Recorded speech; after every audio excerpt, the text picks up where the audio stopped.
नमस्कार, मैं कल्पना वर्मा। स्वागत है आपका सी न्यूज में। आइए नजर डालते हैं इस वक्त के न्यूज़ार पे। और आज हम आपको रूबरू करवा रहे हैं बहुमुखी प्रतिभा की धनी, वर्तमान में उत्तर प्रदेश के समीक्षा अधिकारी के पद पर कार्यरत एक ऐसी शख्सियत से जिन्होंने सामाजिक क्षेत्र में कई उपलब्धियां हासिल की हैं। उनकी उपलब्धियों के बारे में हमारे संवाददाता सिद्धांत सिंह ने खास बातचीत की है। तो आइए देखते हैं सिद्धांत सिंह की एक खास रिपोर्ट। आज हम लोग यहाँ पर मौजूद हैं, तो आप मैम थोड़ा सा अपना नाम बताएं। सीमा गुप्ता।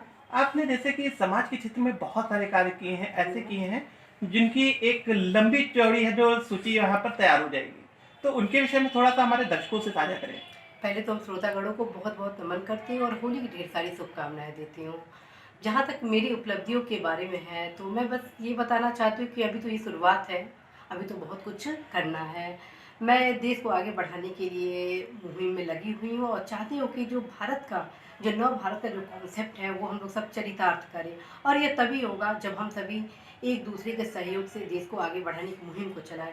इसी के तहत मैं भारत में उच्च शिक्षा के साथ साथ प्राथमिक माध्यमिक शिक्षा के क्षेत्र में पूर्ण साक्षरता लाने के लिए शैक्षणिक रूप से आगे बढ़ा रही हूँ। बच्चों को जो खास तौर पे जो वंचित हैं, जो गरीब बच्चे हैं, उनको मैं मुफ्त में निःशुल्क में शिक्षा देती हूँ। और ख़ास तौर पे चूँकि मैं प्रदेश के सर्वोच्च संस्थान उत्तर प्रदेश शासन में समीक्षा अधिकारी के पद पर कार्यरत हूँ, अतः अवकाश के दिन में मैं सामाजिक मुहिम के लिए अपना कार्य निकालती हूँ, ताकि जन जन तक भारत सरकार और राज्य सरकार की जो कल्याणकारी योजनाएं हैं उनका उद्देश्य पूरा हो सके। आपको बताकर बेहद प्रसन्नता होती है कि मैं हर एक मंत्रालय और हर एक विभाग की जो भी योजनाएं होती हैं उन पर फोकस करती हूँ, ताकि उसका लक्ष्य जो है जनता को जो उसको लाभ मिल सकता है, समाज को जो सबसे निचले तबके तक लाभ मिल सकता है, उसको मैं एक फोकस करती हूँ और एक फ्लैगशिप कार्यक्रम खुद में बनाती हूँ कि ताकि उस लाभ सभी तक मिले। क्योंकि जब तक सब तक लाभ नहीं पहुँचेगा, जब तक सब तक समस्या नहीं निदान होगी, तब तक नए भारत की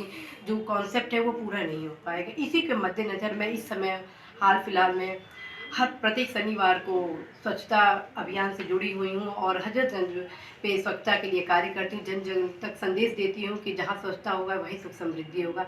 इसके अतिरिक्त शनिवार और रविवार को जब भी मुझे मौका मिलता है और मैं पूरा प्रयास करती हूँ ज़्यादा से ज़्यादा समय निकालूँ, तो गरीब झुग्गी झोपड़ियाँ हैं वहाँ पर निःशुल्क शिक्षा देने का काम करती हूँ, जन जागरूकता भरे संदेश देती हूँ। अभी कल ही हाल फिलहाल में हम अंतर्राष्ट्रीय महिला दिवस महोत्सव बहुत ही हर्षोल्लास के साथ मनाए थे। वो कार्यक्रम भी भारत के विरासत को आगे बढ़ाने से संबंधित था, प्लस जो बेटी बचाओ बेटी पढ़ाओ से संबंधित हमारे जो कार्यक्रम है भारत सरकार की, उस पे लोगों को जागरूक करने के लिए हम लोग कार्यक्रम किए हैं।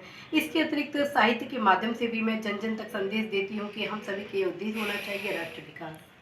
जैसे कि इन सब चीज़ों को करने के लिए बहुत सारे समय की भी आवश्यकता होती है और एक प्रेरणा होती है, तो वो प्रेरणा आपको कहाँ से आती है और किस तरीके से आप इस तरीके से जुझारू तरीके से इसमें समर्पित भाव से कार्य करती हैं, तो उसके प्रति आपको प्रेरणा कहाँ से मिली? प्रेरणा कोई एक व्यक्ति नहीं है, क्योंकि मैं आज ये जो कार्य कर रही हूँ निश्चित रूप से कई लोगों से प्रेरित हूँ।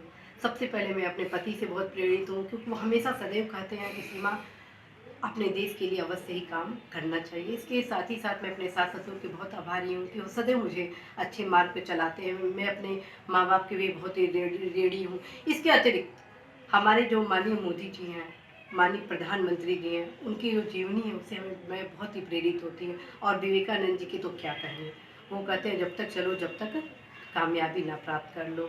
और इसी के साथ साथ हमारे जो साहित्यकार हैं उनकी जब मैं लेखनी पढ़ती हूँ तो हमें लगता है कि निश्चित रूप से हमें करना चाहिए, क्योंकि यदि हमें अपने अस्तित्व को सदैव अमर रखना है तो हमें अवश्य ही देश के लिए काम करना है। तो प्रेरणा हमारे भारतीय जन ही है मेरे लिए। इस क्षेत्र में आप कब से है, जो कितने वर्ष की थी तब से इसमें कार्य कर रही हैं समाज कार्य के लिए? अब ये तो याद नहीं है, संभवतः मैं बचपन से एक लगी हुई हूँ देश को आगे बढ़ाने के लिए और बहुत काम की हुई हूँ। इवन मैं देवरिया में मेरा जन्म स्थान है और वहाँ पे भी मैं बेहद काम की हुई हूँ। और आपको बताकर बेहद प्रसन्नता हो रही है कि जब मैं दिल्ली में सिविल सर्विस की तैयारी करती थी उस दौरान मैं अपनी कुछ पुस्तक दिखाती हूँ जो मैं गरीब बच्चों के लिए निकाला करती थी और उनमें निःशुल्क वितरित करती थी, जिनमें ये है समसामयिक दिग्दर्शिका जो काफ़ी सस्ते था और निःशुल्क ये हम गरीब बच्चों में वितरित करते थे। इसके अतिरिक्त ये सारी तमाम जो पत्रिकाएं हैं सारे उच्च शिक्षा के क्षेत्र में निकालती थी मैं। और निःशुल्क वितरित करते थे, ताकि जो मेरी जो शैक्षणिक गुणवत्ता है वो जन जन तक पहुंच सके। अच्छा, इसमें अभी तक आपने कितने मुकाम हासिल किए और कितना रास्ता अभी बाकी है, उसके विषय में थोड़ा दर्शकों से साझा करें। ये कहना तो बहुत ही मुश्किल है कि कितना भी मुकाम हासिल किया, क्योंकि अभी गणना करने का मौका नहीं मिला। क्योंकि मैं बस चाहती हूँ कि नए भारत का निर्माण तत्काल हो, और इसके लिए मैं जी जान से लगी हुई हूँ। और समय जहाँ तक निकालने का भी आप पिछली बार बोले कि कैसे निकालना है, तो मैं प्रातः 4 बजे उठती हूँ और इसके लिए प्रतिदिन 2 घंटा अपने सामाजिक कार्यों के लिए देती हूँ। जैसे कि हमने आपके विषय में जाना कि आप बहुमुखी प्रतिभा के जो धनी हैं, जैसे कि सामाजिक कार्य तो करती ही हैं, साथ में एक उत्तर प्रदेश शासन में भी कार्य करती हैं और साथ में आप गायन का भी तो बहुत अच्छा सा है नॉलेज रखती हैं। तो हम चाहेंगे कि होली का पर्व है और होली के पर्व पे कुछ एक सुरमई सी है एक प्रस्तुति आप दे दें। बिल्कुल बिल्कुल। सबसे पहले तो आप लोगों को होली की ढेर सारी शुभकामनाएं।